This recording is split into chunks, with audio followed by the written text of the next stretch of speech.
Assalamualaikum warahmatullahi wabarakatuh.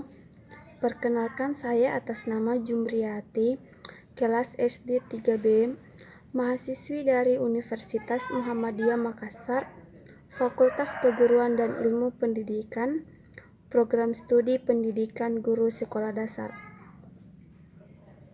Pertama-tama saya ingin mengucapkan terima kasih kepada Ibu Musdalifah Syahrir SPD MPD selaku dosen pembimbing mata kuliah Pendidikan Kewarganegaraan. Terima kasih telah memberikan kami kesempatan untuk menampilkan hasil diskusi kami. Adapun materi yang akan kami bawakan yaitu tantangan demokrasi di tengah pandemi COVID-19. Assalamualaikum warahmatullahi wabarakatuh. Perkenalkan, nama saya Muhammad Qutibul Umam dari kelas SD 3B, perwakilan dari kelompok 8. Assalamualaikum warahmatullahi wabarakatuh.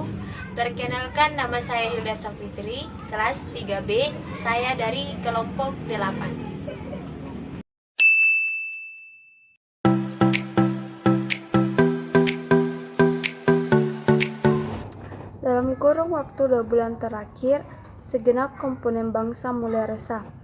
Selanjutnya tercengkam rasa takut, lantaran mulai merebaknya wabah COVID-19. Keresahan tersebut tentunya sangat manusiawi, karena jika pandemi COVID-19 tidak ditangani dengan cepat dan tepat, akan berdampak fatal terhadap kematian manusia dan perekonomian Indonesia. Oleh karena itu, wacana publik pun mulai dibanjiri diskursus tentang dua isu tersebut. Sementara itu, apa pelajaran yang dapat dipetik dari musibah COVID-19 yang terkait praktik demokrasi di Indonesia? Pada khususnya, tata kelola negara bangsa pada umumnya relatif belum mendapat perhatian secara seimbang dari para akademis.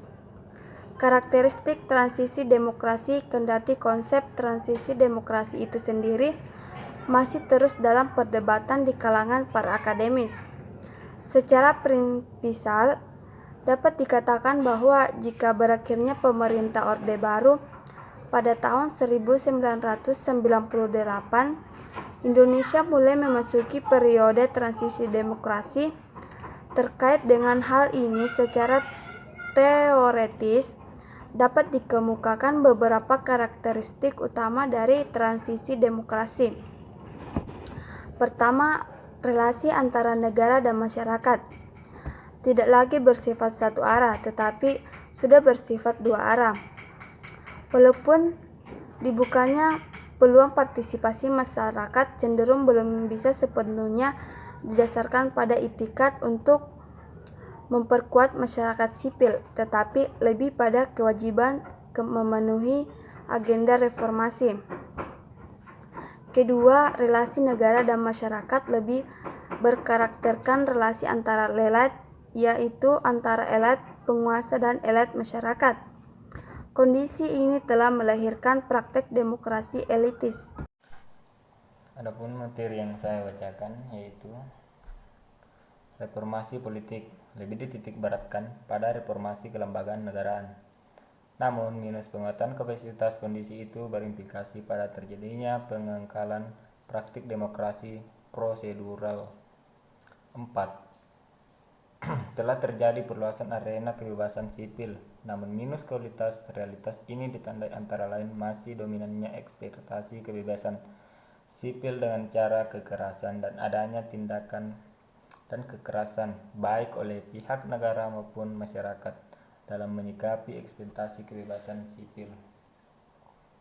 5. Pemilu berkarakterkan vote minus voice, maksudnya pemilu secara rutin dilaksanakan sebagai ritual politik untuk mendapatkan voice atau suara masyarakat guna melegitimasi kekuasaan para elit.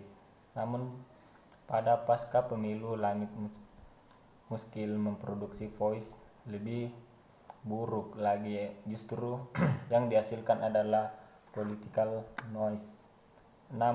Munculnya oligarki partai politik. Kenyataan ini ditunjukkan antara lain adanya sentralisasi kekuasaan dalam tubuh partai politik, proses pengambilan keputusan dimonopoli segelintir elit partai, lalu promosi posisi strategis tidak didasarkan pada sistem merit, dan proses kaderisasi nyaris tidak berjalan. 7. Maraknya praktik politik transisionis, yaitu memperlakukan kekuasaan sebagai komoditas yang dapat diperjualbelikan.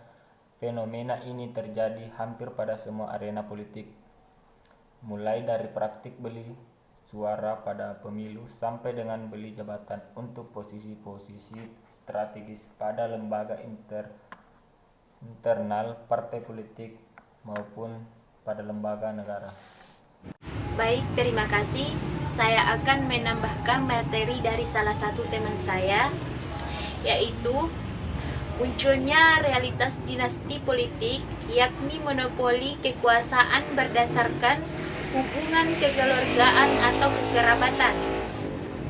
Tendensi ini terjadi sangat erat terkait dengan adanya praktik politik transaksionis dan oligarkis partai politik sebagai dikemukakan di atas. 9. Meraknya praktis snowstate, yaitu hadirnya aktor di luar struktur formal pemerintahan, namun dapat mengendalikan dan mengontrol para aktor penyelenggara formal baik di tingkat pemerintah pusat maupun daerah.